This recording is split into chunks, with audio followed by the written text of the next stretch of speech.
Bonjour chers élèves, aujourd'hui on va présenter une nouvelle leçon. On va parler de l'appareil respiratoire humain et des mouvements respiratoires.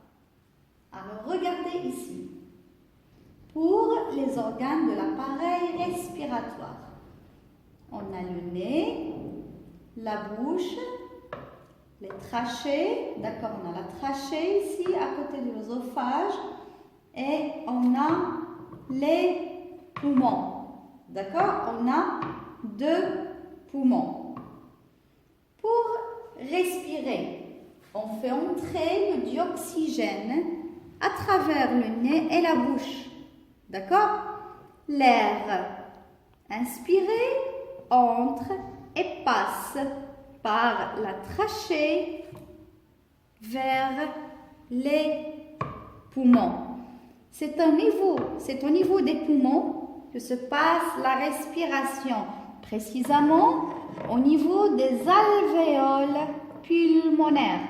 C'est au niveau des alvéoles pulmonaires qu'on a les échanges gazeux. Ça veut dire l'absorption du dioxygène et le rejet du dioxyde de carbone.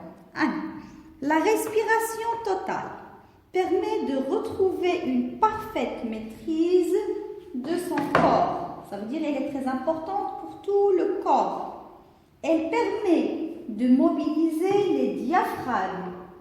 Alors le plus connu, c'est le diaphragme thoracique, d'accord? Ici, il se trouve ici, en bas de la cage thoracique, c'est ce qu'on appelle la cage thoracique.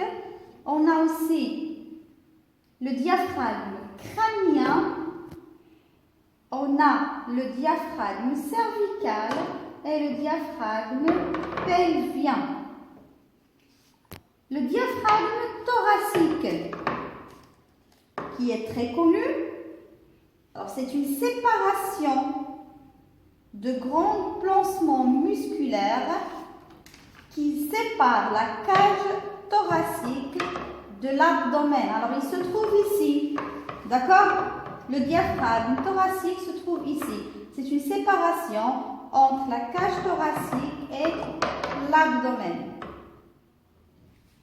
Alors comme on a dit, la cage thoracique est un muscle très important. Alors ce muscle va descendre à l'inspiration et va remonter à l'expiration.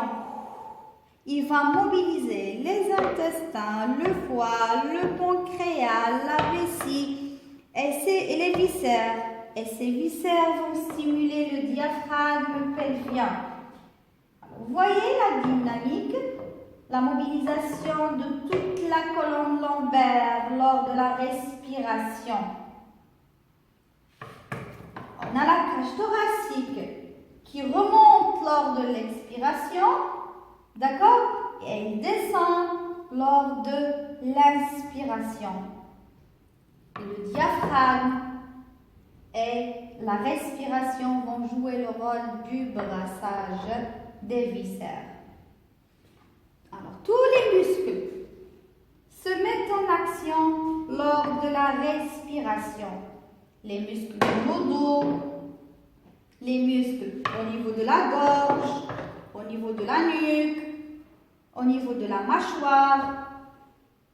Alors, toutes ces côtes se mobilisent et s'écartent à l'inspiration et elles s'approchent à l'expiration. Et pendant toute la respiration, les muscles abdominaux, alors ici, il y a les muscles abdominaux de l'abdomen, tous les muscles abdominaux sont importants pour l'expiration forcée et aussi pour offrir une certaine résistance au diaphragme.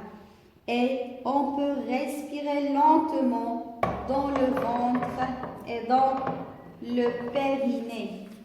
Alors, je répète, lors de l'inspiration, l'air entre dans ma bouche, d'accord? Et lorsque j'expire, je fais sortir l'air, je fais sortir le dioxyde du carbone Alors, je fais sortir cet air de ma bouche. C'est ce qu'on appelle inspirer et expirer. Quand j'inspire et j'expire, je parle d'un mouvement respiratoire. Ça veut dire que j'ai effectué un mouvement respiratoire. Alors, lorsque j'inspire, lors de l'inspiration, on a dit que la cage thoracique se soulève. Et lors de l'inspiration, la cage thoracique se baisse. J'espère que vous avez bien compris. Merci de votre attention.